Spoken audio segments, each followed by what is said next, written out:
Pendidikan merupakan alat kepada mobiliti sosial di mana pendidikan bukan hanya bertujuan untuk memberikan ilmu kepada individu, bahkan ianya bertujuan untuk menaik taraf hidup masyarakat.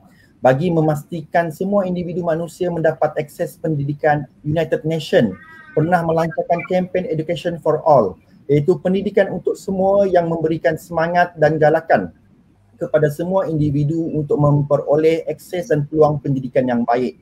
Matlamat pembangunan MAPAN, Sustainable Development Goal, meletakkan salah satu daripada 17 matlamatnya adalah pendidikan berkualiti, iaitu menjamin pendidikan menyeluruh dan ekuiti serta menggalakkan peluang pembelajaran sepanjang hayat kepada semua. Pelan Pembangunan Pendidikan Malaysia 2013-2025 telah menetapkan bahawa setiap pelajar perlu akan mendapat akses kepada pendidikan bagi mencapai potensi diri bagi menghadapi kehidupan masa hadapan. Namun ancaman pandemik COVID-19 telah menyebabkan landscape pendidikan berubah. Pembelajaran tidak boleh berlaku secara bersemuka akibat pelaksanaan PKP bagi membendung wabak COVID-19. Pendidikan tidak lagi memberikan akses kepada semua pihak, di mana semua pihak tidak lagi berpeluang untuk mengikuti pembelajaran secara atas talian. Ini sama sekali tidak menyahut seruan pendidikan kepada semua seperti mana yang telah digariskan oleh United Nations. Ini kerana tidak semua individu mampu dan memiliki peranti digital yang baik dan akses internet yang memuaskan bagi membolehkan mereka belajar dengan baik.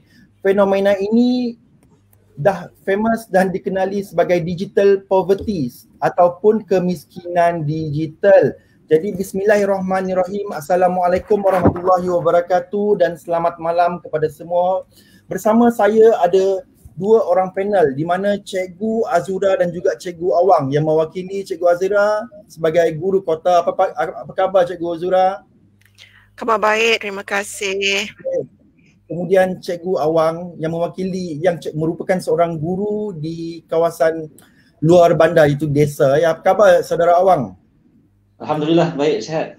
Bersama kita juga malam ini adalah saudara Radin Imaduddin, iaitu mewakili ABIM. Beliau merupakan pengulas tetap kita dalam wacana Malaysia Mendidik yang akan berlangsung pada masa yang akan datang.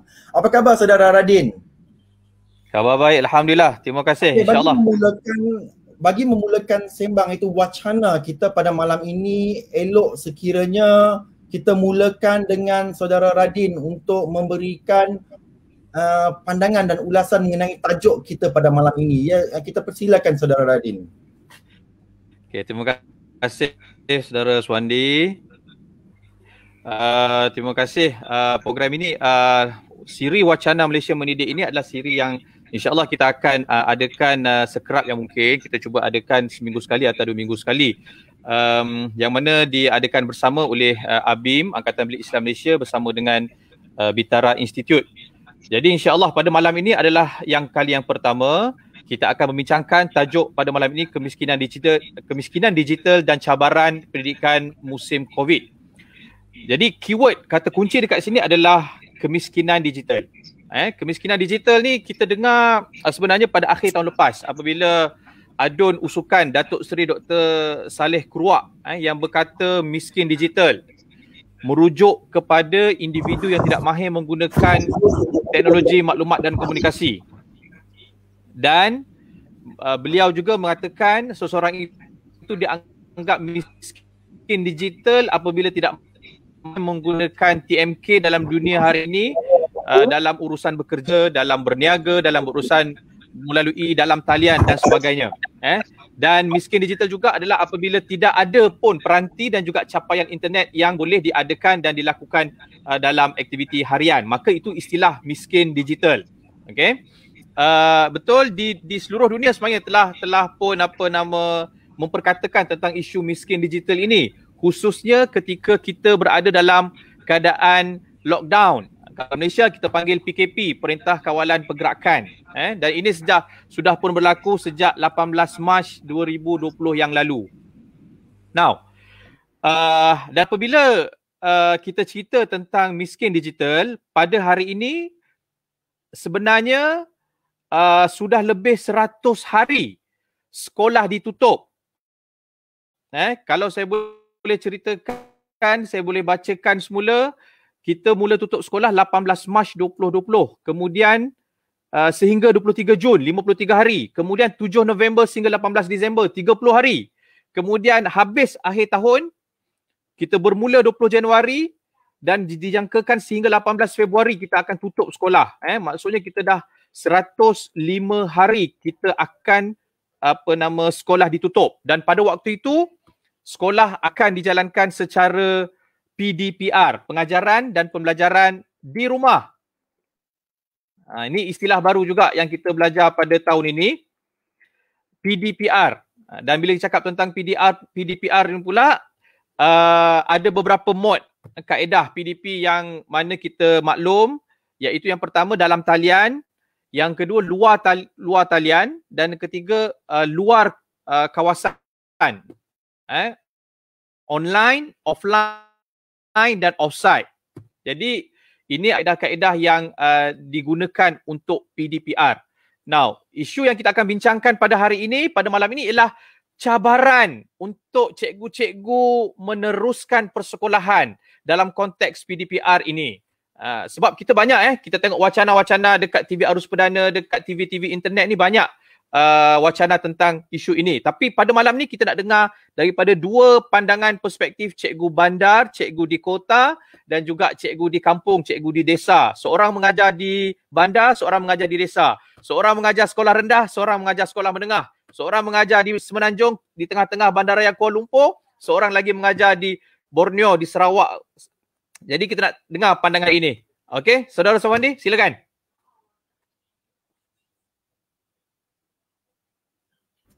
Terima kasih Saudara Radin. Saudara Radin ni adalah pengulas tetap. Dia akan membantu saya.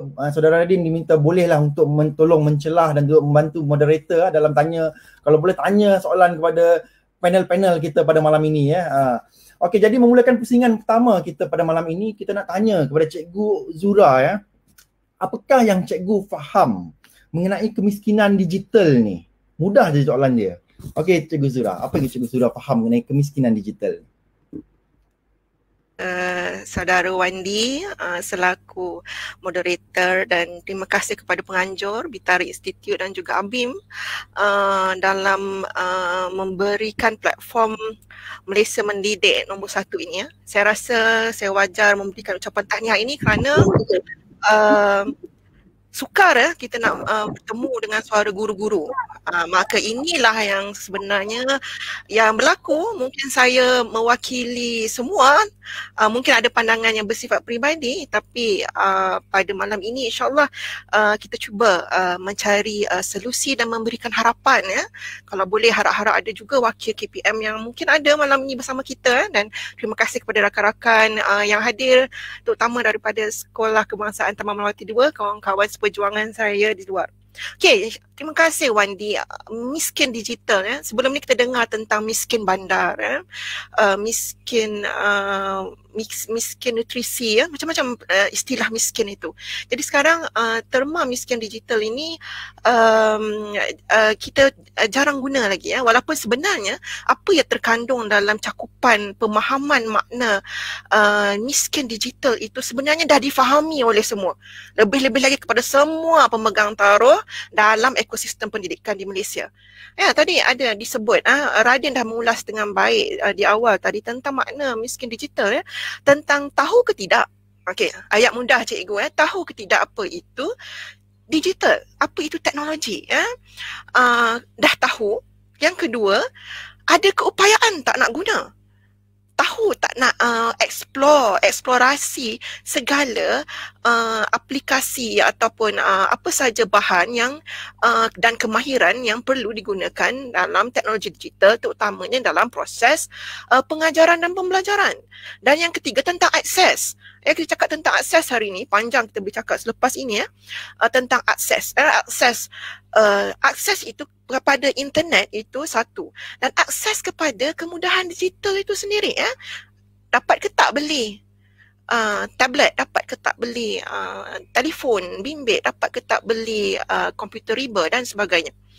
Dan yang keempat ialah tentang bagaimana untuk menyediakan bahan-bahan itu. Ini adalah satu makna yang baru kepada guru-guru khususnya.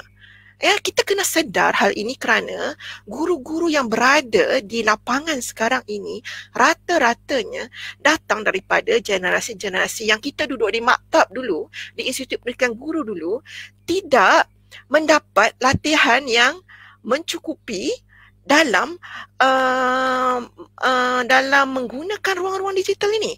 Jadi kita kena faham itu bahawa seluruh warga pendidikan sedang juggling, sedang struggle, sedang berusaha bersungguh-sungguh untuk memanai teknologi digital ni dari seluruh sudutnya. Dan siapa, saya nak sedar sikit lagi sebelum saya serahkan kepada Wandi, siapa kelompok orang yang miskin digital ini? Adakah mereka yang di desa saja? Bila cakap miskin saja desa, miskin saja desa kan? Sebenarnya miskin ini mungkin boleh terbahagi kepada 3 kelompok yang saya faham ya. Yang pertama memang orang miskin, kelompok orang yang miskin. Miskin ni mungkin kita cakap dari sudut ekonominya ya. Mungkin mereka orang-orang yang benar pendapatannya cukup-cukup sahaja untuk memenuhi keperluan asasi hari-harian. Ya, pendapatan cukup untuk beli keperluan asasi. Dulu keperluan asasi apa? Makanan, tempat tinggal. Tapi bila kini digital ini sudah menjadi satu perkara yang asasi. Kenapa? Kerana untuk akses kepada pendidikan sekarang memerlukan digital. Jadi bila pendidikan itu adalah keperluan, maka ia juga adalah satu keperluan asasi ya. Seterusnya kelompok yang kedua, siapa yang miskin digital inilah kelompok yang bukan dari sudut ekonominya miskin, tapi dari sudut pengetahuannya yang amat terhad tentang penggunaan teknologi digital itu. Bagaimana mereka perlu berkongsi peranti di rumah. Ini bukan hanya berlaku di rumah PPRT. Ini bukan hanya berlaku di sekolah luar bandar. Ini bukan sahaja berlaku di pedalaman. Ini berlaku di bandar. Terpaksa berkongsi peranti. Dan jangan kata cikgu, keluarga guru sendiri tak kongsi peranti. Ini adalah realiti yang kita kena terima. Guru sendiri kalau anaknya 6 orang Wandi, dan katalah suaminya terganggu dengan pandemik, dia tak mampu menyediakan setiap satu laptop untuk semua anaknya yang bersekolah daripada sekolah rendah, sekolah menengah ataupun universiti. Jadi perlu utamakan biasanya yang tua, yang kecil-kecil ni kita tengok apa yang boleh selit-selit, telefon mak yang lama dan sebagainya. Dan akhir sekali kelompok yang ketiga ini memang yang tiada akses langsung kepada teknologi digital. Inilah yang kita sebut tadi tentang mereka yang berada pedalaman. Bagaimana realiti yang berlaku kepada Viviana di Sabah. Semua orang dikejutkan dengan isu Viviana. Terpaksa panjat pokok. Kalau di luar negara Malaysia, orang fikir orang Malaysia ni duduk atas pokok ke? Dia akan ada pandangan begitu. Dan apa yang menyedihkan contohnya baru-baru ni berlaku di Sarawak. Mungkin lepas ini sahabat saya Cikgu Awang boleh sambut yang berlaku di Lubuk Antu Sarawak. Sedih bila kisah pengorbanan guru dan 22 orang pelajar dia terpaksa merisikokan diri mereka untuk meredah hutan selama 40 minit, naik bukit, turun bukit untuk mendapatkan akses internet di Lubuk Antu Sarawak. Mungkin nanti Awang boleh sambung, mungkin setakat itu saja dulu Wandi. Wallahualam. Okey, terima kasih kepada Cikgu Zura. Cikgu Zura berceritakan mengenai makna apakah itu kemiskinan digital dalam konteks beliau merupakan seorang guru bandar. Jadi kita nak dengar pula pandangan saudara Awang, Cikgu Awang yang merupakan seorang guru luar bandar di kawasan luar bandar Sarawak. Nak cerita dengar apakah Cikgu Awang faham mengenai kemiskinan digital dari konteks Cikgu Awang itu sendiri. Silakan Cikgu Awang.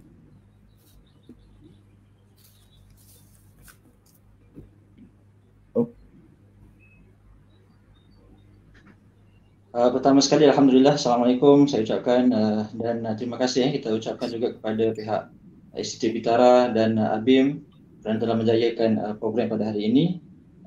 Saya mewakili guru-guru luar bandar, sekerja sebenarnya, mewakili ratusan ribu guru-guru di luar bandar Namun cuba untuk mewakili suara mereka untuk menjawab persoalan-persoalan yang kita akan bincangkan pada hari ini. Jadi saya merupakan seorang guru di sekolah yang lebih kurang 2 jam daripada Bandar Besar Kuching. 2 jam daripada Bandar Kuching, dan di situ pun walaupun agak kita rasa mungkin agak dekat dengan sebuah bandar besar di negeri Sarawak, namun akses internet juga ada limitnya, terhad. Jadi untuk persoalan berkenaan dengan kemiskinan digital ini, kami sebenarnya merasai dan sebenarnya kami di peringkat lapangan, guru-guru yang berada di luar bandar ini sebenarnya menghayati segala apa yang berlaku, dan kita memang betul-betul memahami tentang perkara kemiskinan digital ini. Pada pendapat saya, kemiskinan digital ini bermaksud ketidakmampuan seseorang individu itu untuk memiliki peranti yang berkualiti untuk melaksanakan pendidikan daripada rumah. Jadi persoalan yang pertama, elemen pertama dalam kemiskinan digital ini adalah individu itu. Individu ini tak tertumpu kepada pelajar-pelajar sahaja, tapi guru-guru pun juga seperti yang disebutkan oleh Cikgu Azura tadi, guru-guru juga merasai perkara yang sama ada mereka mampu atau tidak untuk memiliki peranti yang berkualiti untuk melaksanakan pendidikan daripada rumah.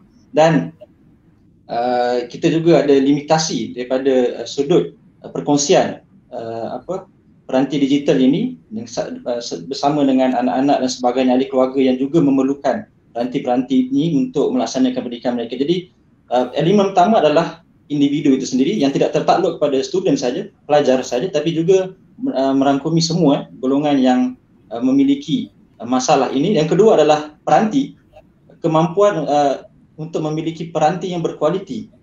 Memang kita boleh katakan bahawa majoriti ataupun hampir 100% rakyat Malaysia di seluruh Malaysia memiliki peranti digital. Namun yang paling penting adalah adakah ia berkualiti dan optimum untuk melaksanakan pendidikan mereka. Ya, kita boleh katakan hampir semua 100% termasuk pelajar-pelajar yang mungkin daripada golongan B40 juga memiliki peranti digital ini mungkin. Namun adakah ia optimum dan berkualiti untuk melaksanakan PDPR mereka? Itu yang kedua. Dan yang ketiga adalah elemen berkenaan dengan capaian internet yang disebutkan oleh Cikgu Azura dan saudara Radin sebentar tadi. Bagaimana ramai dalam kalangan anggota masyarakat di Malaysia ini masih lagi memiliki capaian internet yang sangat-sangat terhad di kawasan masing-masing. Sehingga kan kes-kes yang ekstrim seperti yang berlaku di Lubuk Hantu, yang berlaku kepada saudari Viviana, sehingga kan terpaksa meredah 40 minit, hampir sejam untuk meredah hutan untuk pergi ke kawasan yang ada internet, capaian internet untuk melaksanakan PDPR mereka. Ini adalah satu elemen, 3 elemen ya. Saya ulang semula, elemen individu itu sendiri. Yang kedua, kemampuan untuk memiliki peranti yang berkualiti. Yang ketiga, capaian internet.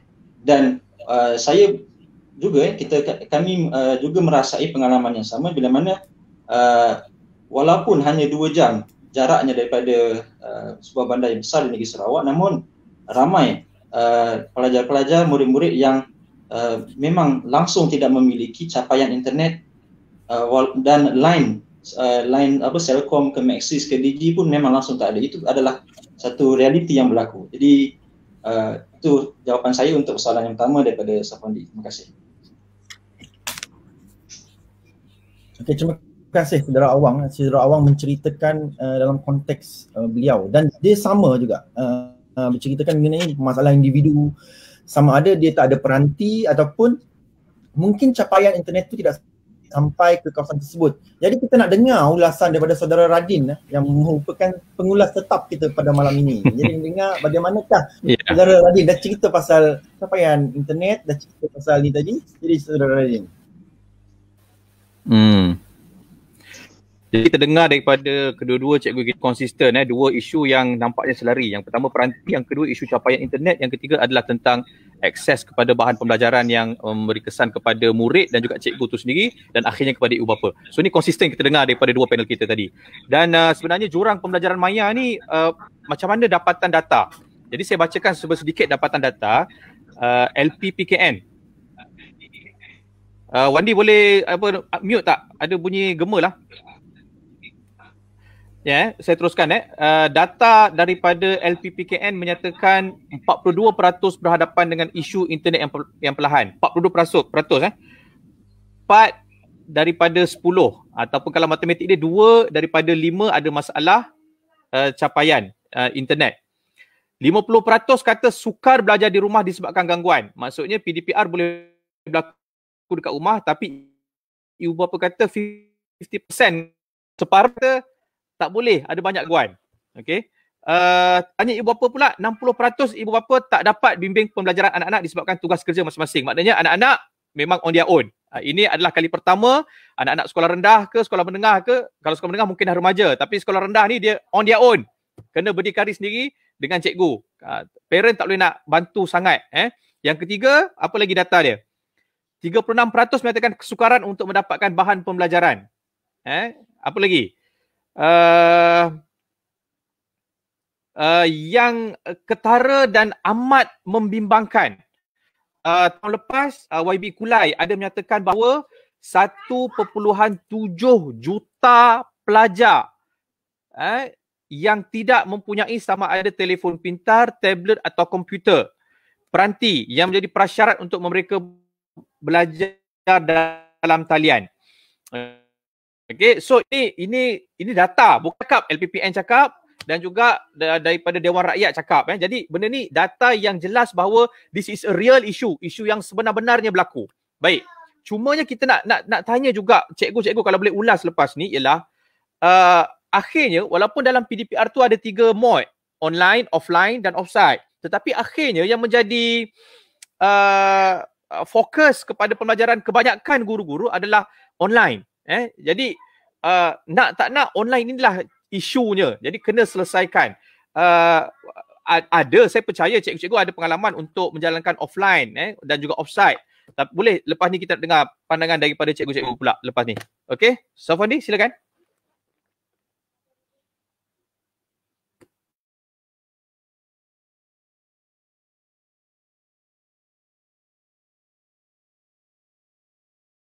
Radin. Terima kasih saudara Radin. Jadi bila berlakunya buka sekolah awal tahun hari itu, kita tengoklah berlakunya satu permasalahan di mana kalau bagaimana ada seorang ayah yang mempunyai 3 orang anak yang sedang bersekolah. Peranti yang ada adalah sebuah telefon bimbit sahaja. 3 orang anak, bagaimana anak nak selepas seorang nak guna telefon, anak yang kedua lagi nak guna telefon, anak yang ketiga pun nak guna telefon juga nak belajar. Jadi bapa dia, ayah dia pula bila nak pakai telefon pula itu jadi satu permasalahan. Ayah dia pun nak kerja juga. Jadi itu jadi masalah besar jugalah. Selain daripada masalah bagaimana ada seorang ibu dia pergi ke sekolah nak tanya bagaimana cara nak menggunakan Google Classroom ke? Ya, saudara Radin. Google Classroom je. Jadi nak tanya soalan yang seterusnya kepada Cikgu Azura, bagaimanakah bagaimanakah perkara ini memberi cabaran kepada ibu bapa, terutamanya ibu bapa di kawasan bandar ya Cikgu Azura? Bagaimanakah masalah ini beri cabaran? Okay, bismillahirrahmanirrahim. Terima kasih Zwandi. Cabaran ibu bapa untuk mengurus kelas di rumah, mengurus sekolah di rumah. Pertamanya saya mengatakan bahawa PDPR di rumah ini untuk kita merasa tenang dan terus dalam mood yang sabar dan positif kita mengambil ini hikmah bahawa ia suatu anugerah Tuhan yang beri pada kita bahawa akhirnya rumahku sekolahku. Rumahku menjadi sekolahku. Rumahku menjadi sekolahku maknanya semua orang akan terlibat dalam proses pembelajaran anak-anak. Kerana saya boleh melihat hari ini bila suami saya menguruskan kelas anak-anak. Kerana saya cikgu, jadi urusan untuk mengurus anak-anak, kelas anak-anak ni kita bagi pada suami. Itu untuk cikgu-cikgu perempuan, itu tips yang baru. Saya bagi tips satu malam ni. Kita bagi ayah ini terlibat sama dalam proses pembelajaran. Selama ni mak yang tengok semua kerja sekolah anak kan. Ni rata-ratanya lah, saya tak cakap general, rata-ratanya begitu. Jadi sekarang ayah dah ada tugas di sekolah, di rumah, bahawa dia mesti menguruskan hal ehwal pengurusan kelas. Jadi ini satu aspek positifnya bahawa semua orang mula terlibat menjadi anggota aktif dalam sesi pembelajaran. Bukan ayah saja, sahabat kami tadi ialah datuk dia, nenek dia duduk untuk selesaikan masalah teknikal, nak cek komputer lah, charger tak betul lah, atuk-atuk tolong, kita boleh dengar suara atuk-atuk tolong urus dan sebagainya. Jadi seluruh warga keluarga terlibat sama dalam sesi pembelajaran. Tetapi kita cakap tentang miskin tadi, kelompok-kelompok miskin. Kita masih sedar sebagai ahli warga masyarakat, tidak semua ahli keluarga yang mempunyai masa, ruang dan peluang untuk bersama-sama dengan anak-anak dalam proses pembelajaran ini. Kita menerima aduan, menerima rasa keluh kesah sahabat-sahabat kita. Yang pertama, bekerja di ruang-ruang khidmat esensi yang dibuka ketika PKP. Mereka harus tinggalkan anak-anak, pergi bekerja. Mak, ayah. Jadi, tuan-puan semua boleh bayangkan bagaimana anak-anak ini perlu ditinggalkan di rumah ataupun di rumah mungkin ahli keluarga lain dan menguruskan pembelajaran ini tanpa bantuan ibu ayah, khususnya kalau anak-anak di peringkat tahap 1, darjah 1, 2, 3, mungkin darjah 4 yang saya sendiri uruskan darjah 4 pun masih lagi ibu ayah masih perlu membantu secara optimum dalam menguruskan kelas. Kemudian kita lihat sekiranya di bandar ini, anak-anak yang duduk di PPRT contohnya, di rumah-rumah yang ruangnya sangat kecil, sangat terhad. Kita tahu PPRT rumahnya 2 ruang sahaja. Ada satu hall, ada satu ruang tamu, ada satu bilik dan ada satu dapur. Kita pernah buat program bersama PPR beberapa tahun lepas. Ketika itu saya bersama kawan-kawan, tak sanggup kita nak masuk. Tak sanggup nak masuk tu kerana dalam satu rumah PPR ini, Wandi, ada 3 generasi duduk dalamnya. Sama yang tadi kita cakap, ada anak, ada cucu, ada tok dan nenek dia kat rumah. Bayangkan satu bilik, nak tidur pun cari ruang. Di hujung dapur nak tidur, nak tukar baju untuk anak perempuan pun dalam toilet berebut-rebut, berselirat orang kata, nak meletak barang dan sebagainya. Bayangkan itu keperluan harian biasa. Bagaimana untuk mengurus pembelajaran di rumah yang sebegitu?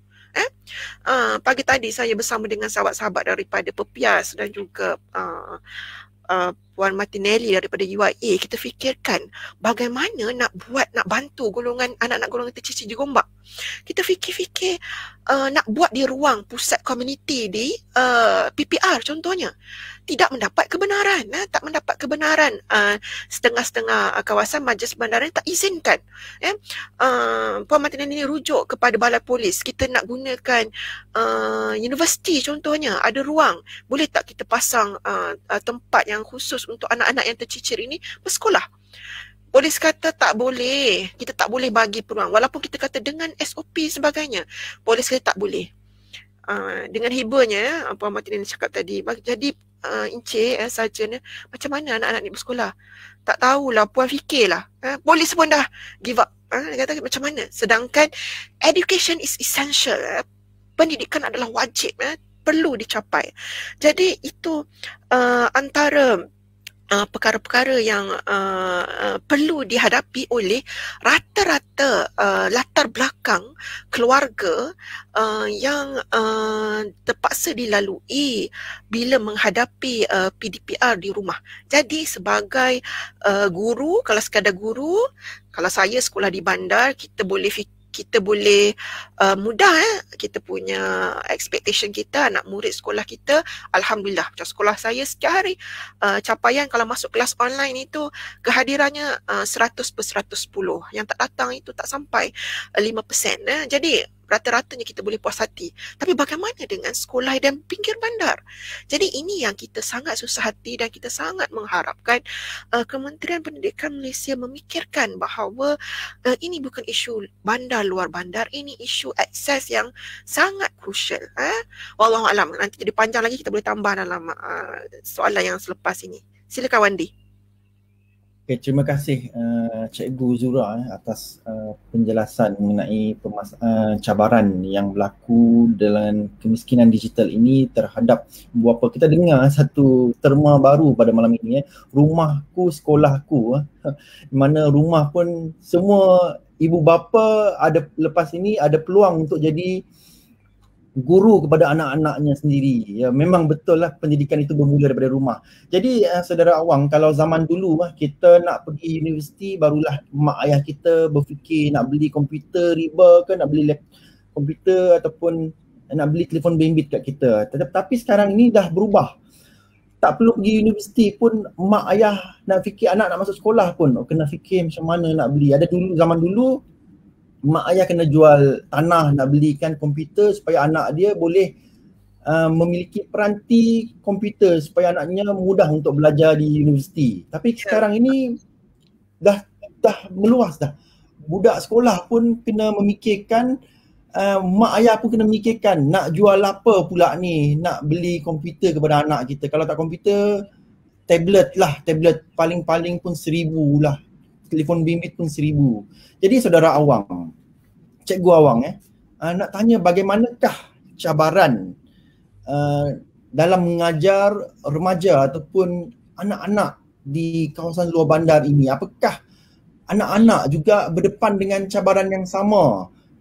Mak bapak cabaran dia lain, anak-anak pula cabarannya lain, remaja cabarannya lain. Bagaimanakah cabaran mengenai pelajar pada zaman kini dalam berdepan dengan permasalahan pembelajaran pada hari ini? Silakan Cikgu Awang. Terima kasih kepada saudara Wandi. Ini juga adalah perkara yang sama, cabaran yang sama yang dihadapi oleh remaja-remaja, murid-murid yang di seluruh Malaysia, terutama sekali yang berada di luar bandar. Perkara pertama sekali adalah rata-rata daripada mereka tidak memiliki peranti yang optimum ataupun yang sesuai untuk pendidikan mereka. Ya, kalau kita lihat paling optimum, yang terbaik adalah komputer, desktop. Sekurang-kurangnya yang kurang sedikit baik, tapi sekurang-kurangnya amat sesuai bagi mereka untuk melaksanakan PDPR adalah tab. Dan yang paling kita sebut paling lemah sedikit kualitinya adalah apabila terpaksa melaksanakan PDPR dengan hanya menggunakan peranti digital berbentuk smartphone, telefon pintar. Itu agak amat sukar sebenarnya. Jadi perkara sama yang dihadapi bagi semua anak-anak ataupun murid-murid, remaja-remaja dari segi kualiti peranti yang mereka miliki. Itu yang pertama. Dan yang kedua adalah kemahiran mereka untuk menggunakan peranti berkenaan untuk melaksanakan PDPR mereka. Yang kedua adalah kuantiti, bagaimana berapa banyak sebenarnya peranti-peranti digital ini berada dalam keluarga berkenaan. Kebanyakan daripada remaja-remaja yang saya ajar pada tahun sebelum ini dan pada tahun ini juga menghadapi satu isu yang kita disebutkan oleh Cikgu Azura tadi, di mana mereka terpaksa berkongsi peranti dengan adik-beradik mereka yang lain. Dalam satu keluarga itu bukan setakat tak ada laptop, tapi dalam penggunaan telefon pintar itu pun terpaksa berkongsi di antara satu sama yang lain. Jadi mereka nak fikir siapa yang nak guna dulu, macam mana nak melaksanakan nak masuk live online Google Classroom sebagai contoh. Sebagai contoh, kalau cikgu buat kelas pada pukul 8:30, seorang cikgu menggunakan Google Classroom, seorang lagi adiknya juga gurunya menggunakan Google Classroom pada masa yang sama. Macam mana nak membahagikan? Itu adalah salah satu dilema yang sama. Anak-anak luar bandar maupun di bandar banyak yang ramai yang mereka hadapi benda yang sama. Itu yang pertama. Yang kedua, bagi guru-guru yang remaja-remaja yang belajar di rumah, Isu yang antara isu juga yang paling penting untuk kita hadamkan adalah berkenaan dengan attention span mereka. Dapatkah mereka belajar di dalam rumah untuk bersama dengan guru-guru mereka secara online selama tempoh sejam sebagai contoh? Mampukah mereka memberikan tumpuan, fokus dan attention mereka selama tempoh sejam berkenaan? Saya bagi anecdotal evidence lah. Dalam classroom sendiri pun, dalam bilik kelas, guru-guru menghadapi kesukaran untuk memastikan anak-anak murid mereka fokus. Itu dalam bilik kelas, bilik belajar. Apatah lagi kesukaran yang kita nak memastikan remaja-remaja ini untuk fokus di dalam rumah mereka masing-masing untuk belajar secara online bersama guru-guru mereka. Ini juga adalah salah satu cabaran. Sebab saya sentuh sedikit tentang sebuah kajian yang dibuat oleh Bunce, Flans dan Niels dalam Journal of Chemical Education, sebuah artikel yang mereka terbitkan pada tahun 2010. Mereka merumuskan bahawa fokus remaja dalam pelajaran ini mereka mudah terganggu.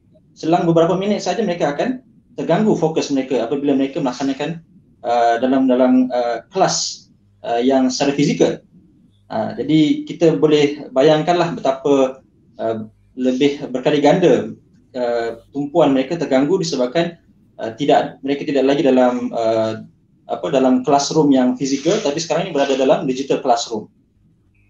Jadi itu adalah salah satu cabaran yang dihadapi oleh remaja-remaja. Dan bagi saya antara cabaran yang disebutkan juga, yang disebutkan tadi lah oleh saudara Radin tadi, bagaimana untuk memastikan remaja ini untuk mampu belajar on their own, secara sendiri. Ini on their own, adakah mereka mampu buat, adakah mereka nak buat, dan apakah mereka telah buat sekalipun aktiviti-aktiviti yang diserahkan oleh guru-guru mereka. Ini juga adalah salah satu perkara yang kita kena pastikan, sama ada mereka mampu atau tidak belajar secara sendiri di dalam rumah tanpa ada pengawasan daripada guru-guru mereka. Dan yang paling penting juga adalah capaian internet yang sangat tidak memuaskan dan menyebabkan ramai guru-guru di luar bandar tidak menggunakan sistem pendidikan online. Kalau gunakan Google Classroom, Zoom dan sebagainya, itu tidak efisien. So ramai pelajar-pelajar, murid-murid tidak memiliki capaian internet yang efisien, tidak capaian internet yang bagus. Jadi sebagai contoh, dalam 30 orang dalam classroom, ini saya satu survei yang saya buat bersama dengan anak-anak murid, dalam 35 orang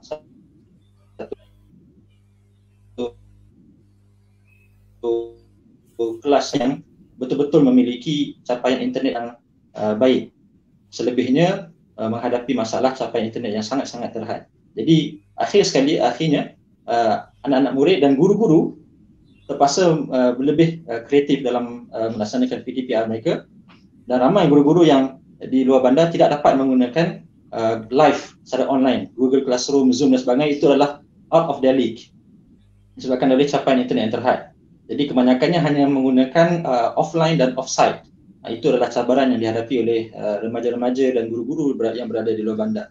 Jadi itulah sebenarnya kita nak pastikan mereka, anak-anak murid ini untuk belajar fokus dalam pendidikan mereka, namun dari segi pengawasan, dari segi tumpuan mereka dalam pelajaran yang terganggu dan sebagainya, berada dalam keadaan yang tidak kondusif untuk mereka belajar. Ini adalah antara cabaran yang dihadapi oleh remaja-remaja. Jadi itulah saja jawapan saya untuk soalan Safwandi. Silakan. Ya, Safwandi, saya nak sambung terus berkaitan tentang apa nama yang telah disebut oleh Cikgu Azura dan juga Cikgu Awang tadi, ada beberapa perkara yang kita perlu ketengahkan. Seperti mana ada satu soalan daripada komen kita ni, saya ingat daripada Puan Syarifah Syarina tu, dia tanya tentang penggunaan TV pendidikan, adakah ia dapat membantu mengurangkan masalah kemiskinan digital. Yang ni soalannya sangat baik, sangat relevan, dan saya nak minta juga pandangan daripada kedua-dua panel tentang isu ini. Sama seperti mana yang disebut oleh Puan Syarifah Syarina ini. Sebabnya begini, Kalau kita baca daripada banyak negara-negara membangun khususnya menggunakan TV pendidikan sebagai salah satu solution kepada masalah e-learning. Sebabnya kalau kita baca banyak data-data contohnya daripada Khazanah Research Institute, KRI menyatakan 40% tak ada peranti. So this is critical. Nasib baik kita ni baru-baru ni KPM telah pun mengeluarkan kenyataan lah bahawa TV pendidikan akan dibuat selama 9 jam keseluruhannya dan akan ditambah lagi melalui TV Astro, TV OK RTM dan juga TV NTV7, tak silap saya begitu, 9 jam. Tapi itulah ia masih lagi bersifat patching, maksudnya dia tampal, dia bukannya disusun mengikut sistem chapter 1, bab 1, bab 2, tingkatan 1, tingkatan 2, dia tidak. Dia masih lagi secara topic base. Yang contoh macam sekarang ni bab 4. Kalau tengok sains bab 4 sekolah menengah tingkatan 5 begitu. Jadi cikgu darjah cikgu sekolah rendah tak boleh guna. Cikgu sekolah menengah pun tak boleh nak guna walaupun ada TV pendidikan. Jadi ABIM baru-baru ni kita keluarkan satu kenyataan. Kita keluarkan kenyataan untuk memohon pihak kerajaan supaya mewujudkan saluran khas TV pendidikan yang khusus, saluran khas TV pendidikan, bukan lagi patching, tampal, selit dekat NTV7, selit dekat Astro TV OK. Kalau Astro tu dah tentu berbayar. Kalau tolak TV berbayar tu yang TV OK RTM dan juga NTV7 tu berapa jam je sebenarnya. Dan pada waktu ini hanya untuk SPM saja. Maksudnya untuk lain-lain batch, lain-lain cohort daripada darjah 1 sampai tingkatan 4 tak ada. Tak boleh nak gunakan TV pendidikan yang tidak pun disusun secara sistematik. Jadi ini satu solution ataupun ada dibuat, tapi macam mana nak gunakan ini? Saya nak minta komen sikit daripada panel lah kalau boleh selepas ni. Safwandi silakan. Okey, saya sambung terus. Okey, terima kasih. Terima kasih kepada saudara Radin. Okey, boleh kita sambung dengan terus soalan kepada Cikgu Azura. Banyak soalan yang dilontarkan. Ya, kerana kita ni generasi TV pendidikan, mungkin bukan Wandi lah. Wandi ni anak-anak sikit. Saya dengan saudara Radin, mungkin kita taklah produk, tapi TV pendidikan ni, saya suka istilah yang Radin guna tadi tentang patch up itu. Dia hanya menampal. Tapi kita tak nafikan bahawa ia satu alternatif yang sangat baik dan cadangan yang diberikan oleh saudara Radin tadi sangat bagus. Saya tak fikir TV pendidikan ni dalam keadaan kita yang negara kita yang Kementerian Penerangannya sangat bagus, tak boleh mengkhususkan berterabur jadual dia. Sepatutnya TV pendidikan yang kita kena susun betul-betul. Jadual waktu yang kat sekolah ni biar cikgu susun. Tapi TV pendidikan tu Kementerian Pendidikan dan Kementerian Penerangan kena susun betul-betul supaya anak-anak yang sementara gap, yang tunggu gap untuk kelas terusnya contohnya dapat tengok dengan baik.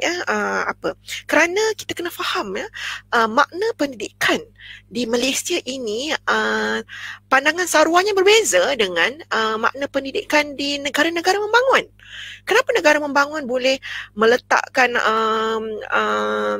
satu tempat yang tinggi, TV pendidikan ni memang boleh is a sufficient sources untuk anak murid. Tapi kita tidak, kerana dengan keadaan Malaysia yang pada saya sangat sistematik. Kita semua benda ada susun aturnya, mungkin dah sudah capaian kepada subjek matter itu dapat. Tetapi contohnya dengan sekarang kita cakap tentang pentaksiran. Siapa yang nak taksir budak tengok channel kat rumah? Dia lepas tak isu boleh settle ke? Kalau kita panggil penyeras PBD, settle ke band 4, band 5, band 6 ni settle.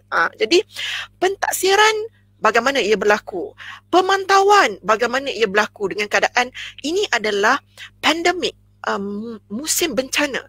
Jadi kalau nak buat TV pendidikan sebagai antara sumber utama, mesti ada mekanisme bagaimana untuk guru intrude dalam session itu. Perlu ada. Dan saya fikir ini bukanlah tak boleh dibuat. Walaupun saya tak duduklah dekat tempat Kementerian Penerangan atas tu, tapi saya fikir ya mungkin boleh dibuat. Bagaimana caranya, mereka kena fikir ya. Kena latihan-latihan, akses latihan yang bersifat live, worksheet dan sebagainya. Ini perlu diangkat. Ini perlu diangkat.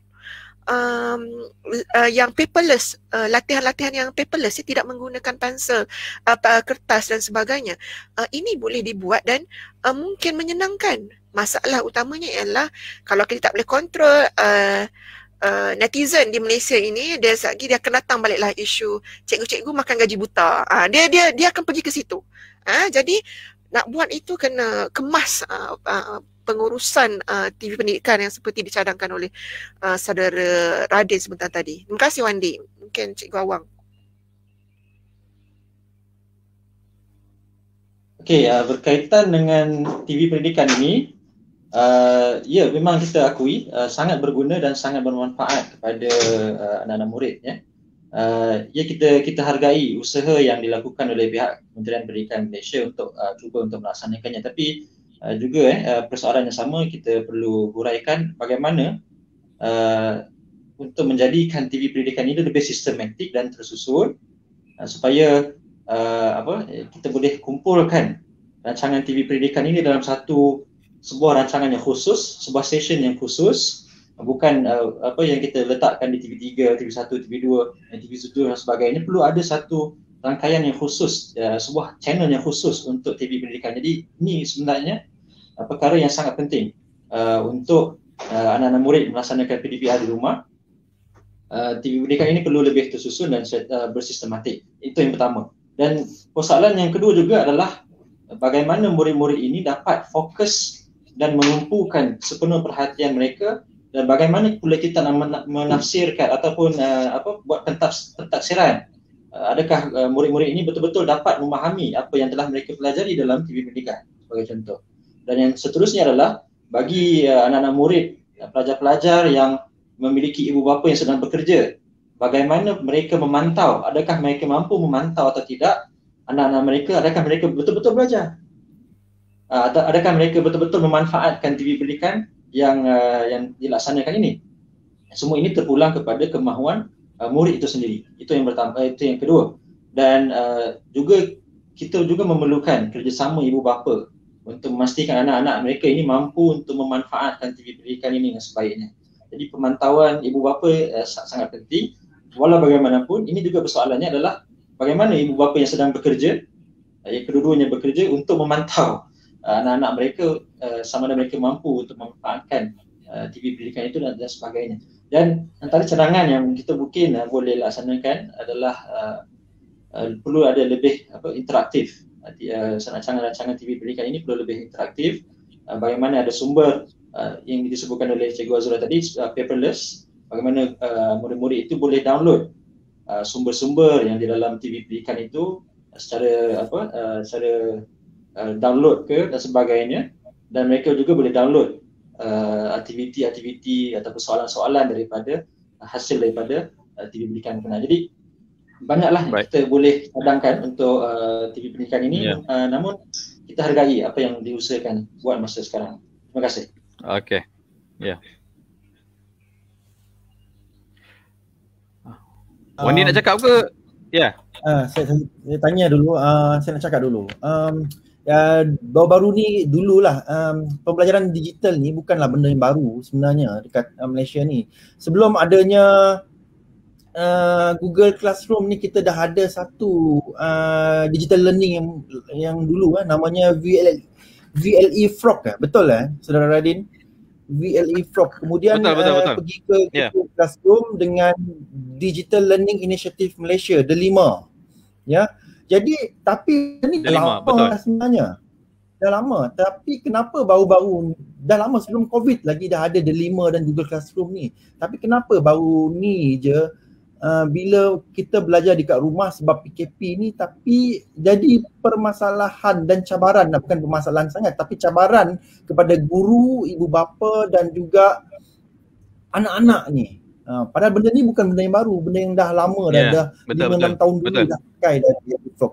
Jadi yalah, kita nak tanya jugalah pendapat panel ni tentang cabaran guru pula. Kita dah cerita pasal remaja dan juga cabaran ni. Jadi Bang Radin macam mana Bang Radin? Nak tanya apa Bang Radin? Betul kita nak betul. Nak tambah sikit tadi tu. Sebenarnya sebelum VLE-Frog kita ada Smart School Initiative, Sekolah Bestari. Kalau ingat tahun 1997-98 tu kita ada Sekolah Bestari, Multimedia Super Corridor MSC. Ingat tak benda tu? Ya. Jadi kita nak cerita je benda ni lama dah sebenarnya. Daripada Sekolah Bestari kepada VLE-Frog, sekarang ada D5. Cumanya sekarang ni saya nampak begini, sebab sebelum ni ada tapi kita tak ada keterdesakan untuk gunakannya. Tak ada keperluan yang ketara sangat. Jadi kita pakai pun acah-acah je untuk bagi homework, email yang sifat dia chapter basis lah. Dia tidak tak wajib pun kan.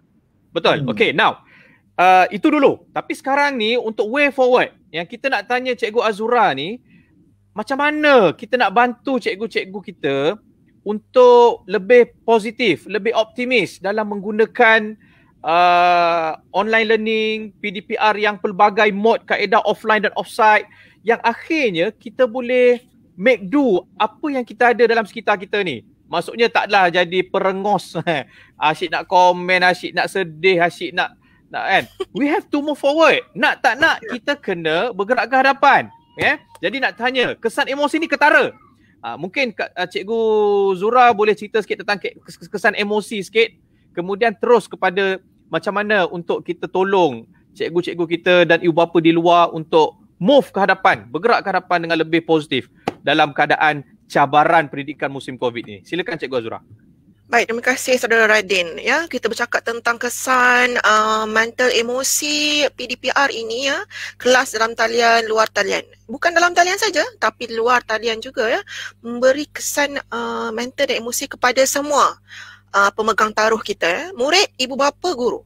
Saya cakap paling murah, kita mulakan dengan murid sedikit ya. Asas fitrah anak-anak kita perlukan kawan-kawan untuk berinteraksi dan bersosial. Ya. Jadi bila kita masuk dalam kelas, dalam talian contohnya, cikgu tekan butang mute all. Semua tidak boleh bercakap. Mudah kan cikgu? Positif cikgu, mudah. Semua senyap. Cikgu bercakap seorang-seorang. Kalau dulu kita cakap tentang chalk and talk kan? Tapi we did it. Kalau kita buat begitu. Jadi, contohnya macam saya mencabar diri saya tidak guna butang mute all. Ya? Dan saya beri ruang, contohnya kalau kelas perlu start 11.30, saya akan masuk awal, 11 suku saya masuk. 15 minit saya cakap, anak-anak boleh bercakap. Boleh bercakap di ruang chat, boleh bersembang, boleh tanya khabar. Tapi once saya mula kelas, pukul 11.30, tidak ada lagi chatting. Siapa bercakap, saya akan keluarkan daripada kelas. Kasar bunyi ya, kalau dulu letak dekat pintu kelas kan. Sekarang, left group. Senang. Jadi, asasnya ialah kita kena faham fitrah murid ingin berkomunikasi, ingin berinteraksi dengan keadaan mereka di rumah. Tak ada siapa yang nak bercakap. Saya pernah menerima panggilan di Rahmah Support Team daripada pelajar, seorang pelajar tahfiz, sekolah tahfiz ya. Dia mungkin mencapai tahap kemurungan kerana di rumah tiada adik-beradik yang masih bersekolah, semua dah kerja dan dia tidak ada bilik khas untuk dia kerana semua adik-beradik yang bekerja duduk di rumah. Jadi semua adik-beradik bekerja dapat bilik seorang satu, dia tak dapat. Dia terpaksa duduk di luar, di hall rumah, terpaksa menjalankan PDPR, terpaksa menghafal Quran. Sangat menyedihkan dan dia sangat stres. Dia tanya saya macam mana saya nak menghafal dalam keadaan begini yang duduk di tepi di hall, di tepi dapur, yang kena habiskan hafazan dan kena ikut kelas PDPR online. Ini sangat menyedihkan ya. Jadi kesan merasa stres dan juga mungkin pergi ke arah kemurungan ini berlaku kepada murid ya. Seterusnya tentang motivasi ya. Motivasi murid ini lama kelamaan dia akan berkurang. Mungkin awal tahun ni dia nampak semangat sikit, dah lama tak jumpa kawan, semua masuk kelas. Bila sampai nanti dia akan adalah dia punya normal curve dia tu kan, dia naik nanti dia akan sikit-sikit turun. Kerana mereka dah mula ada masalah kurang motivasi dan untuk fokus ya hal-hal ini ya. Jadi kurang motivasi ni akan membawa kepada kurangnya motivasi, bukan nak masuk kelas dalam talian je, nak buat juga kerja-kerja yang cikgu bagi dalam kelas luar talian ya. Dan anak-anak kita mula bersifat individualistik ya. Anak-anak kita mula tidak boleh berkongsi dengan orang lain. Kalau peranti, anak seorang satu peranti, jadi dia punya sifat untuk berkongsi tidak ada, coping skill tidak ada, dia mula tidak peduli orang lain dan sebagainya. Jadi akhirnya mereka ini juga akan melalui peringkat-peringkat yang keletihan yang sangat exhausted keletihan yang sangat agresif ya, kerana peningkatan masa skrin itu ya sangat meningkat ya. Jadi itu untuk murid. Bagaimana pula untuk ibu bapa ya. Ibu bapa ini ya, saya kira pasti ialah mereka mula dah berhadapan dengan masalah anxiety yang tinggi.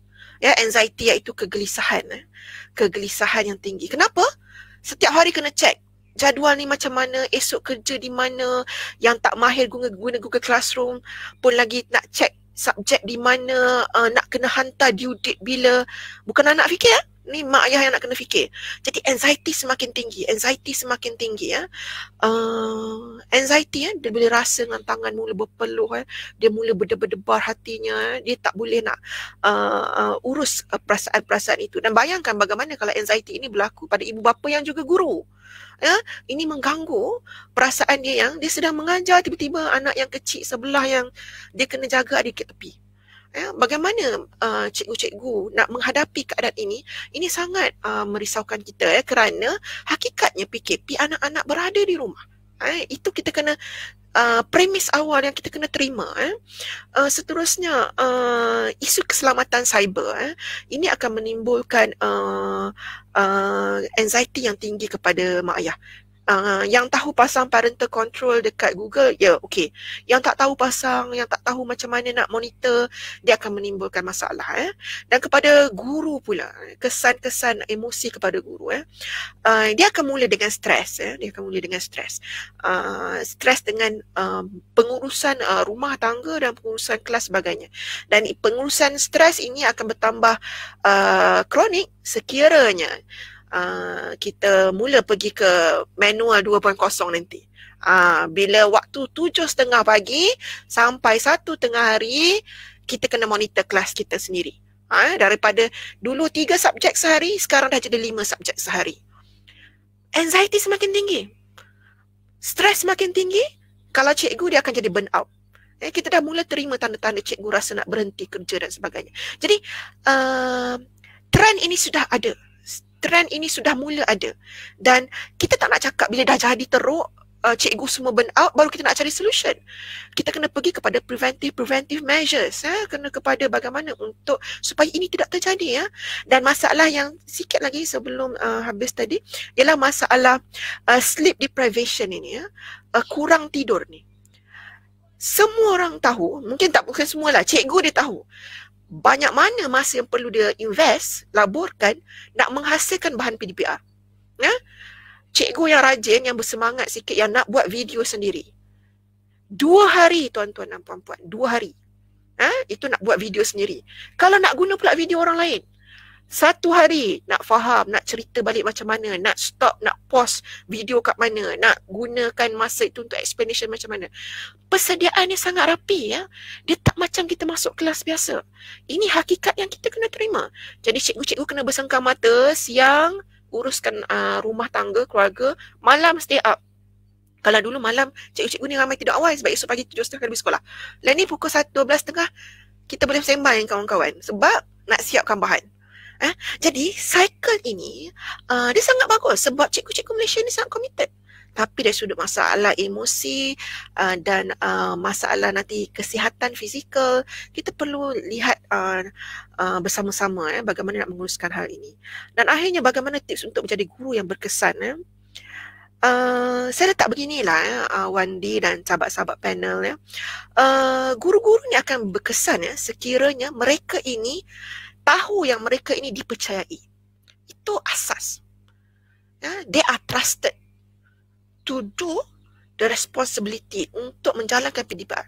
Mereka diberi kepercayaan oleh contohnya PJB, ya, oleh pentadbir sekolah, oleh yang lebih tinggi PPD dan JPN sebagainya. Maka mereka akan melaksanakan tugas ini dengan sehabis baik. Melainkan adalah yang memang masalah tu kita tak boleh buat apalah. Itu dah memang ada masalah. Tapi rata-ratanya begitu. Cikgu-cikgu Malaysia ni memang sangat committed.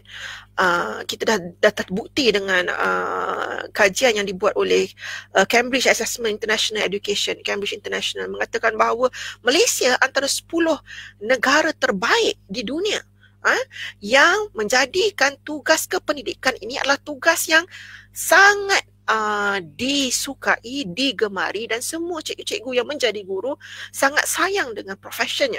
Ini dibuktikan Malaysia terletak di 10 teratas negara-negara tersebut. Mereka sanggup mengadakan kelas-kelas tambahan sukarela. Tak kisahlah ada yang berbayar tak berbayar, tapi sukarela untuk buat hal-hal ini. Jadi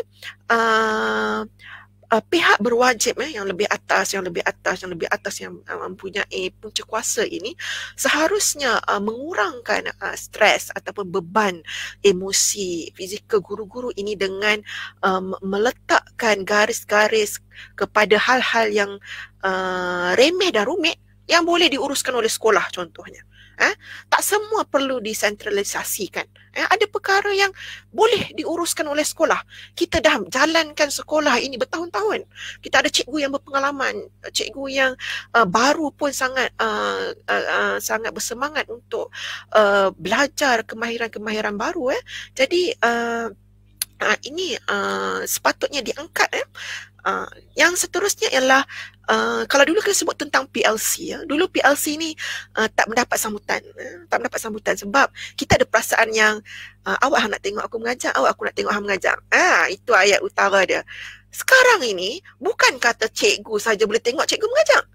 Mak ayah dah boleh tengok mak cikgu mengajar macam mana. Guru besar dah boleh masuk. Boleh observe terus. Pencerapan berlaku 24 hours guna email MOE. Penolong kanan saya ada hari mana ni. Bila-bila dia nak masuk, dia boleh masuk kelas saya. Dia boleh lihat bahan saya dan semua evidence ada di situ. Sebab itu bila kita kemukakan tentang hal-hal yang berunsur, contohnya RPH, kenapa RPH ataupun pelaporan perlu dibuat di banyak peringkat contohnya. JPN buat, PPD buat, sekolah buat. Rasionalnya apa? Kita kena balik kepada hal ini. Rasionalnya apa? Nak hantar RPH, hantar. Okey, kita hantar macam biasa dulu. Okey, bersifat mingguan, kita hantar RPH. PPD nak check, masuk saja Google Classroom. Check, recording ada kan? Buat online. Check, recording class. So, kita dah kena pergi ke arah itu. Jangan rumitkan cikgu-cikgu dengan benda teknikal yang walaupun kadang-kadang tak bersifat kertas, tapi ini yang kadang-kadang menimbulkan beban pada cikgu-cikgu. Check saja. RPH hantar. Parents boleh report sekarang, semua parents ada dalam grup WhatsApp boleh report. Tak ada masalah. Jadi akhirnya untuk cikgu ini lebih dapat mencadangkan terbaik ialah pada saya masyarakat, ibu bapa di luar semua perlu beri ruang dan peluang. Please give us some space and time. Sebab saya bercakap mewakili banyak jurang generasi guru. Ada guru-guru yang dah 30 tahun mengajar, yang lagi 5 tahun nak pencen semua. Kita nak motivasi mengajar dalam keadaan yang penuh semangat dan positif ini sampai ke tahap akhir. Dia nak pencen itu masih bersemangat. Jangan tuakan mereka terlalu awal. Jangan tuakan cikgu-cikgu ni terlalu awal. Jadi perlu bagi masa, ruang, beri kerjasama, beri semangat, dan kita boleh berkongsi motivasi ini bersama-sama. Dan KPM seharusnya menjadi tonggak kepada kebajikan guru-guru ini. Wallahualam. Itu saja Wandi setakat ini. Okey, terima kasih. Saya akan ambil sebab kita nak sampai ke hujung ni, jadi kita nak pergi ke satu lagi perkara yang kita nak tanya juga kepada Cikgu Awang. Tadi Cikgu Azura dah cerita tentang tips kepada guru-guru. Sekarang ni Cikgu Awang tips sikit kepada murid-murid kita ni. Sebab mereka ni juga sebenarnya generasi milenial. Mereka lah generasi internet. Mereka lah generasi digital. Kita tak payah ajar cara mereka nak buka Instagram, nak buka TikTok. Mereka lagi terror pada kita benda tu. Maksudnya in term of penggunaan digital, teknologi, apps, mereka lebih tahu. Tapi macam mana menggunakan teknologi ini untuk pembelajaran yang baik? Itu soalan pertama. Dan sebab masa kita dah lebih daripada 1 jam ni, jadi kita nak buat sedikit kesimpulan selepas tu. Okey, saya silakan Cikgu Awang. 5 minit silakan. Okey, terima kasih Saudara Adin berkenaan dengan soalan tips kepada remaja-remaja, anak-anak murid ini bagaimana untuk mereka menghadapi isu berkaitan dengan PDPR ini. Kalau saya rujuk semulalah buku teks guru-guru ni masa kita belajar degree dulu, belajar di maktab atau di Kolej Pendidikan sebagainya, Fakulti Pendidikan, kita akan nampak satu perkataan ini iaitu autonomy and independent learning. Okey. Jadi ini merupakan satu medan yang khusus kepada anak-anak murid, pada remaja-remaja untuk membuktikan bahawa mereka mampu untuk menjadi cemerlang walaupun terpaksa menghadapi situasi sebegini dan perlu melaksanakan PDPR mereka secara autonomi dan secara independent, autonomous and independent. Autonomi ini bermaksud dia mampu untuk melaksanakan secara sendiri tanpa ada pemantauan dan sebagainya. Jadi remaja-remaja, anak-anak murid, dia kena faham bahawa situasi sekarang ini adalah situasi darurat, bukan setakat darurat politik, darurat kesihatan sebagainya. Ini adalah darurat pendidikan. Dia kena faham, remaja-remaja ni kena faham bahawa nak tak nak, untuk mereka berjaya,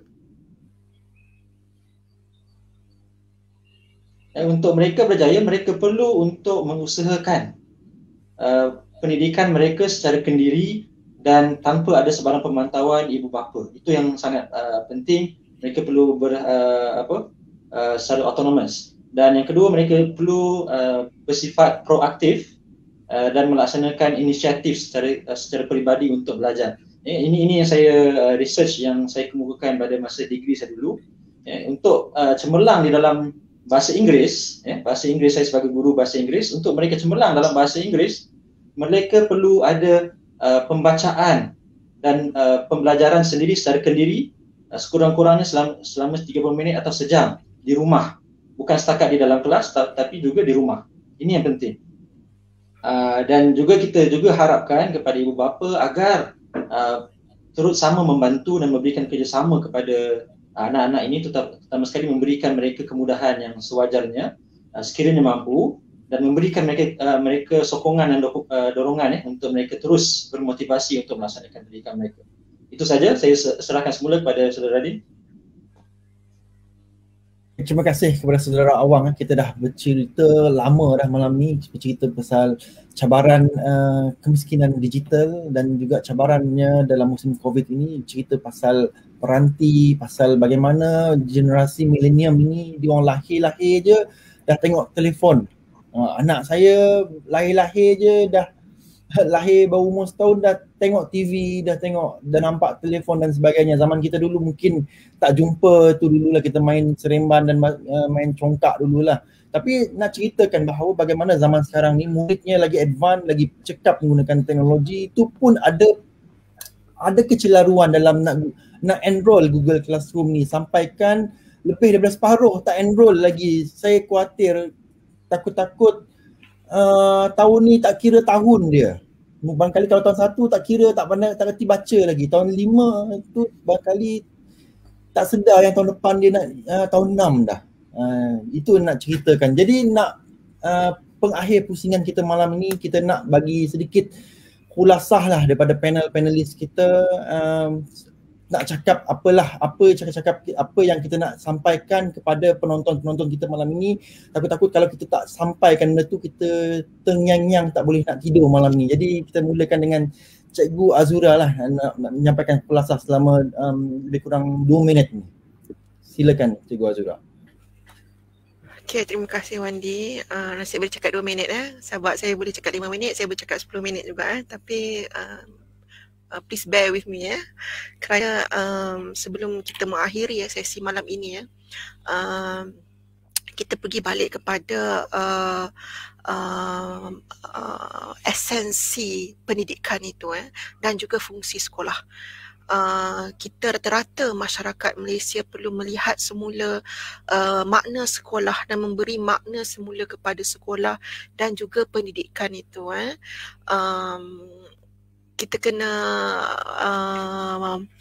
memahami bahawa pendidikan ini sangat dinamik berubah dengan masa dan sebagai guru frontliners, barisan paling hadapan, kita kena terus kuat dan bertahan.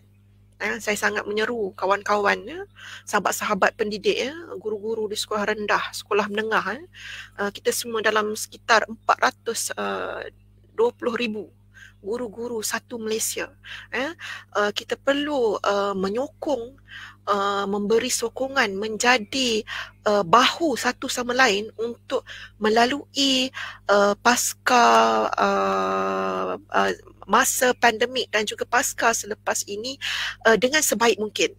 Kita tidak boleh mengalah, tidak boleh rasa kecewa, bukan tidak boleh rasa kecewa, tapi kita kena memberi sokongan kepada satu sama lain itu dengan sangat kuat. Saya sangat merasakan itu kami di sekolah, tengok malam ini kawan-kawan saya daripada sekolah semua datang memberi sokongan. Sangat terharu kerana apa yang berlaku ketika pandemik ini, kita mengharap satu sama lain sangat tinggi. Dulu pengajaran itu bersifat individualistik siapa nak jadi cemerlang, dia boleh jadi cemerlang dengan usaha dia. Tapi sekarang ni siapa nak cemerlang, satu sekolah boleh cemerlang. Bagaimana sekolah kami daripada cuti dulu dengan bimbingan daripada PGB dan juga pentadbir, kita buat kelas-kelas di bawah unit ICT sekolah, membantu sama-sama lain bagaimana nak guna Google Meet, bagaimana nak menguruskan Google Classroom dan sebagainya. Warga sekolah semakin rapat dan ini memberikan kesan-kesan yang positif kepada guru-guru. Jadi suasana ini kita kena perlu teruskan supaya bila cikgu-cikgu ceria, bila cikgu-cikgu sihat, bila cikgu-cikgu seronok mengajar, maka aura ini, spirit ini, semangat ini akan datang kepada murid-murid kita walaupun melalui kelas secara maya.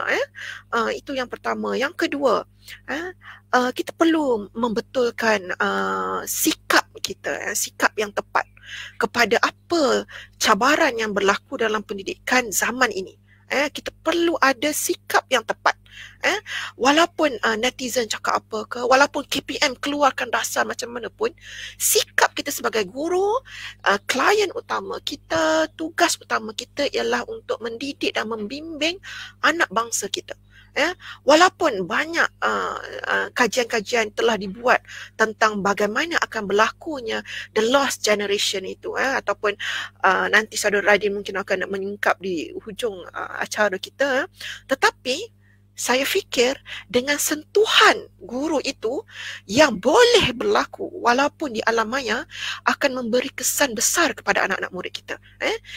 Jawab di Google Classroom itu memberi sentuhan pun dan memberi kesan kepada anak murid kita. Maka mediumnya saja berubah, tapi keprihatinan kita sebagai guru, keprihatinan kita sebagai ibu bapa yang juga mengetahui bebanan tanggungan yang ditanggung oleh guru dan vice versa, sebaliknya perlu ada ikatan yang erat itu. Dan akhirnya harapan saya ialah kepada Kementerian Pendidikan khususnya, harus menjadi satu tonggak atau payung yang memayungi pemegang taruh yang utama, iaitu cikgu. Sebab ini adalah delivery mechanism kita. Cikgu ini frontliners di depan. Jika cikgu down, jika cikgu breakdown, sistem pendidikan akan down. Jadi KPM kena menaungi, beri motivasi sentiasa. Nak lakukan apa-apa, nak keluarkan arahan ataupun apa, panggil pemegang-pemegang taruh ini, wakil daripada guru, wakil daripada ibu bapa, wakil daripada kesatuan guru contohnya, melihat hal ini jangan tiba-tiba terkejut. Kemudian kena implement. Guru-guru di Malaysia ni komitmennya tinggi ya. Walaupun Kementerian Pendidikan tulis ini merupakan cadangan sahaja. Tapi yang disambut oleh guru-guru di bawah ini ialah kita wajib kena buat ni. Dia ada perasaan begitu kerana rasa komitmen yang tinggi. Jadi perlu ada timbang tara yang betul, maka perkongsian pandangan sebelum apa sahaja dirumuskan, apa sahaja diarahkan keluar sebagai punca kuasa daripada KPM, perlu dapatkan feedback guru-guru dulu.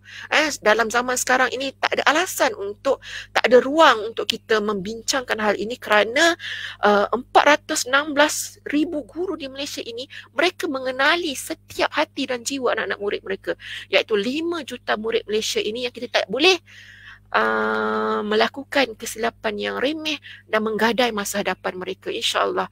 Terima kasih Wandi dan juga rakan-rakan panelis untuk acara malam ini. Wallahu alam.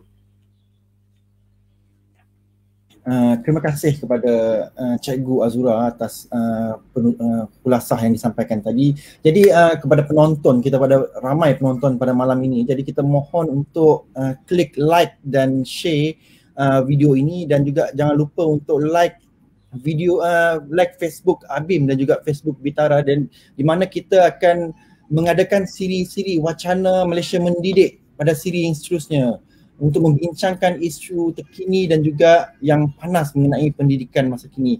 Jadi kita teruskan lagi kepada kulasah daripada saudara daripada Cikgu Awang. Cikgu Awang, ada tak Cikgu Awang di talian? Keras je. Cikgu Awang? Ada. Okey, kita teruskan kepada Cikgu Awang untuk menyampaikan kulasah. Okey, terus silakan. Terima kasih saudara Safwandi. Saya tak sure kenapa gambar video saya freeze di sini, tapi tak apa. Asalkan dengar suara saya, insya-Allah.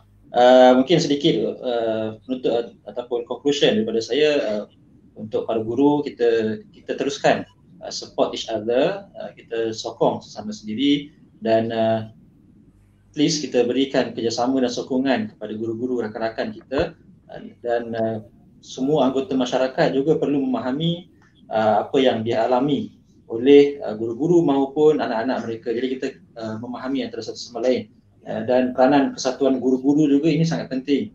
Jadi kita perlu mendengar suara mereka dengan lebih lantang berkenaan dengan isu-isu yang dihadapi oleh guru-guru di Malaysia.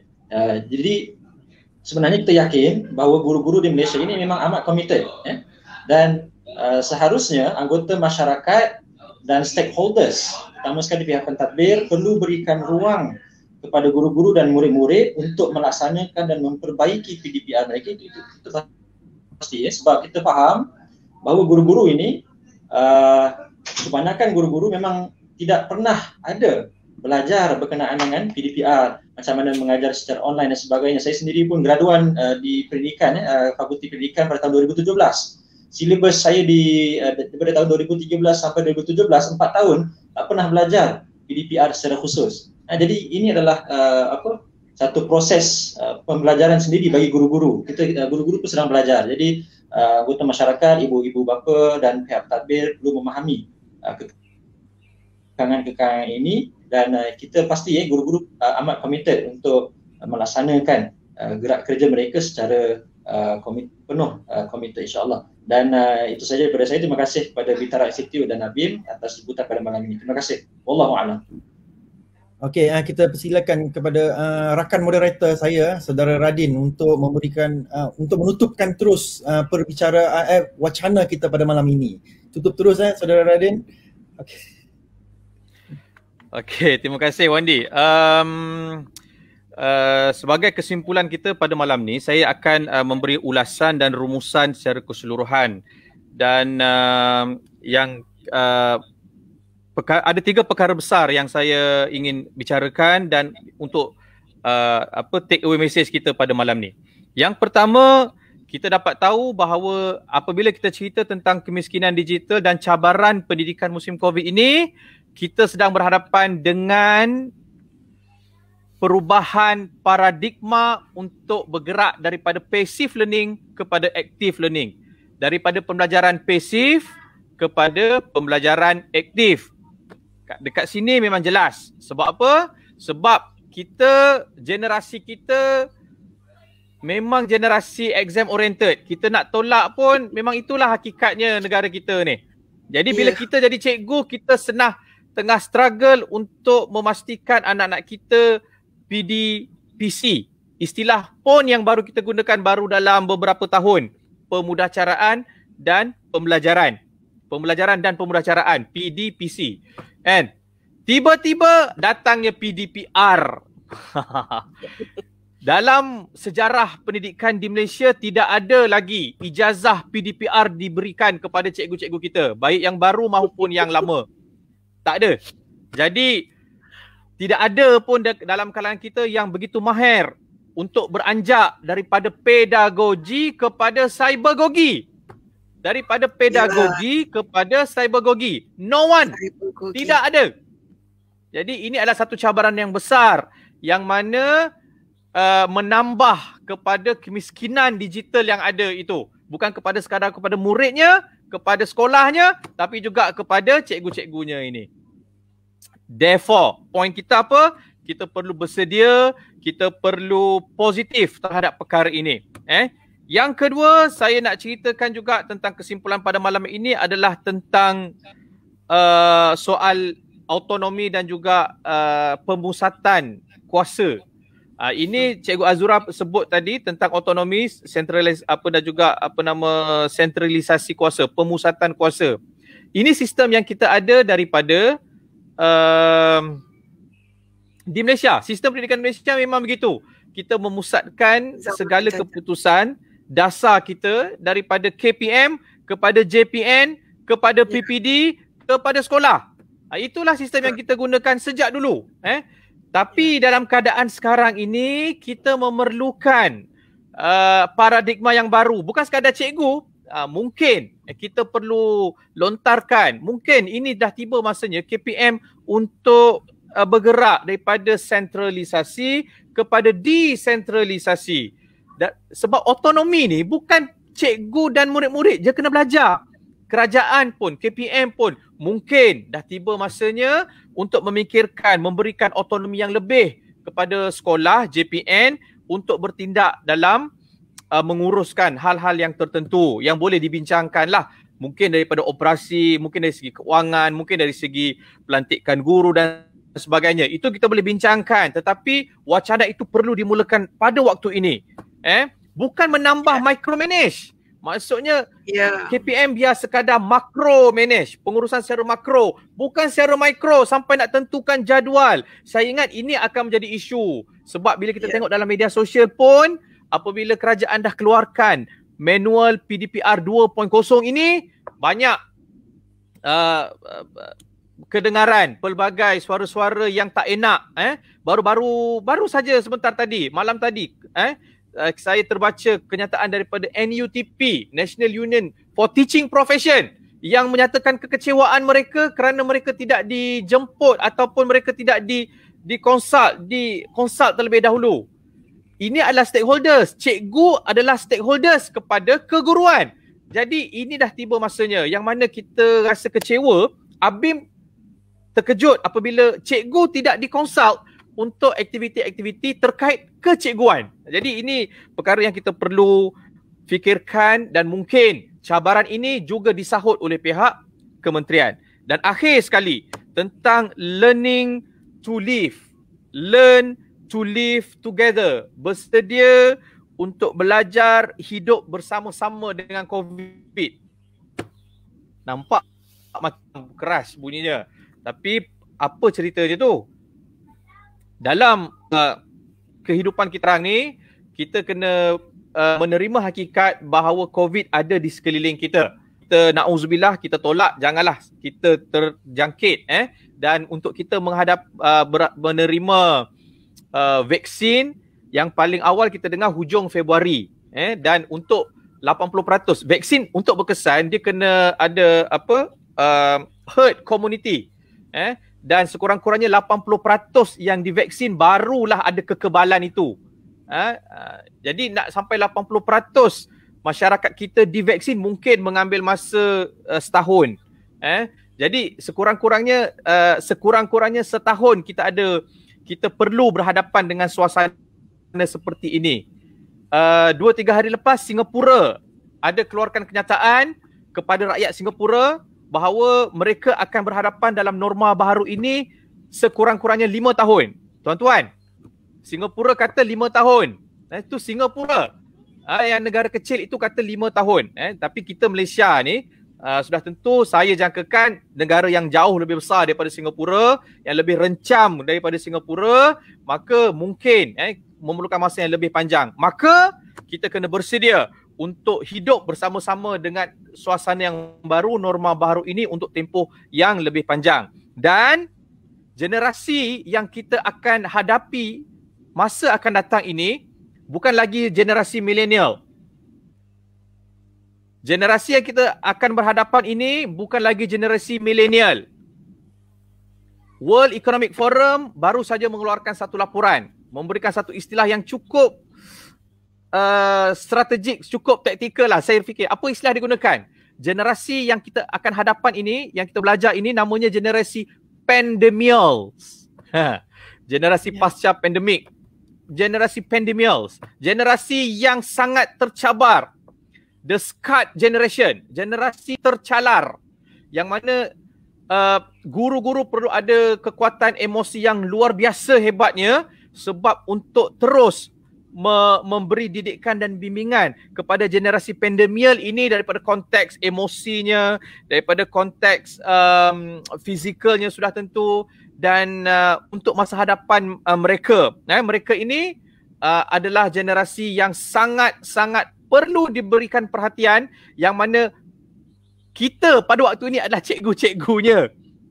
Jadi saya ingat itu 3 take away point pada malam ini, dan insya-Allah pada sesi yang akan datang kita akan membicarakan dengan lebih lanjut tentang generasi pandemial ini yang berhadapan dengan apa dipanggil sebagai the lost generation, generasi yang hilang ataupun generasi yang tercicir akibat learning loss, kehilangan pembelajaran dalam era PKP, dalam era pandemik ini. InsyaAllah kita akan berjumpa lagi dalam siaran yang akan datang.